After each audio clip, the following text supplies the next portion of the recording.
আপনারা অনেকেই জানেন না আইপিএল এর নিলাম কিভাবে অনুষ্ঠিত হয় এবং মানে শর্ট লিস্টে প্লেয়ারগুলোর নাম থাকা সত্ত্বেও অনেক প্লেয়ারের নিলামে নাম ওঠে না কেন? এটা অনেকের প্রশ্ন থাকে। এই যে ধরেন এইবার 574 জন ক্রিকেটার আছে, 574 জন ক্রিকেটারের নামই যে আইপিএল নিলামে উঠবে এরকম কিন্তু হবে না। কারণটা আপনাদেরকে জানাই।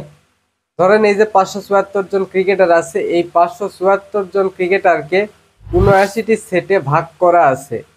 ব্যাটিং, বোলিং, অলরাউন্ডার আরো কিছু বিষয়ে 79 সেটে ভাগ করা আছে এবং এখান থেকে দুইটা সেট আবার বিভক্ত করা আছে। প্রথম 17 সেটে প্রথম দিন নিলাম হবে, মানে 24-25 তারিখে নিলাম হবে, তো 2 দিন টানা। 24 তারিখে যে নিলাম হবে সেটা হচ্ছে প্রধান নর্মাল নিলাম।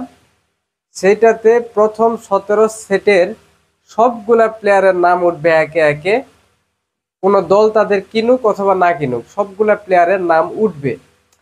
আর দ্বিতীয় দিনের জন্য হবে কি, আইপিএল ফ্রাঞ্চাইজিগুলোকে সময় দেওয়া হবে। এই সময়ের মধ্যে তারা ওই একদিনের ভিতরে তারা প্রত্যেক দল একটা লিস্ট দিবে যে এই প্লেয়ারকে দেখতে চাই, এই প্লেয়ার আমাদের পছন্দ। মানে 18 থেকে 79 পর্যন্ত যে সেটে প্লেয়ারগুলো আছে এদেরকে নিলামে দেখতে চাই, এরকম প্রত্যেক দল একটা করে লিস্ট দিবে। ওই লিস্ট ধরে পরের দিন মানে 25 তারিখে আর একটা নিলাম অনুষ্ঠিত হবে। ওই যে লিস্টে নামগুলো থাকবে শুধুমাত্র সেই সেই নামগুলোই কিন্তু নিলামে উঠবে। তখন সেখান থেকে তারা বিকৃত হতে পারে, অথবা অথবা না, আবার আগের দিন মানে 24 তারিখে যেই ক্রিকেটারগুলা অবিকৃত থেকে গেছে, অনেক সময় ওদের নামও লিস্টে থাকে এবং ওরাও পরবর্তীতে পরের দিন আবার নিলামের নাম ওঠে। এই জন্য আসলে প্রত্যেকবারই দেখি অনেক ক্রিকেটারের নাম আইপিএল নিলামে থাকলেও সবগুলার নামই কিন্তু আইপিএল নিলামে ওঠে না। আর বাংলাদেশি ক্রিকেটারদের সুযোগ পাওয়ার চান্স আরো বেশি কম, এই জন্য যে বাংলাদেশি ক্রিকেটার যারা 12 জন আছে তারা এই প্রথম 17 সেটের মধ্যে নাই। তার মানে প্রথম দিন বাংলাদেশি কোনো প্লেয়ারের নাম আইপিএল নিলামে উঠবে না।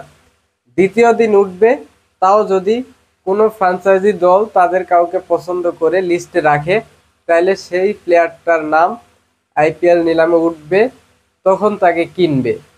এরকম একটা মানে সিস্টেম আইপিএল নিলামের, যার জন্য কিন্তু আমরা অনেক সময় দেখি যে বাংলাদেশেরই দেখি অনেক ক্রিকেটার আছে, কিন্তু আইপিএল নিলাম আমরা আগ্রহ ধরে বসে দেখি, শেষ পর্যন্ত দেখি তাদের নামই আসে না। এরকম এইবার ধরেন এই যে শহীদুল ইসলাম লিস্টে আছে, শর্ট লিস্টে। অনেকেই আমরা প্রশ্ন করতেছি এই প্লেয়ারটা লিস্টে কেন?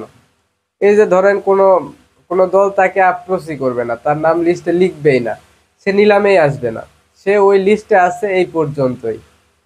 তো বাংলাদেশি প্লেয়াররা মানে কয়জন প্লেয়ারকে ফ্রাঞ্চাইজি দলগুলা তাদেরকে লিস্টে পাঠায় সেইটা আসলে দেখার বিষয়। 24-25 তারিখে, 24 তারিখে তো না, 25 তারিখে।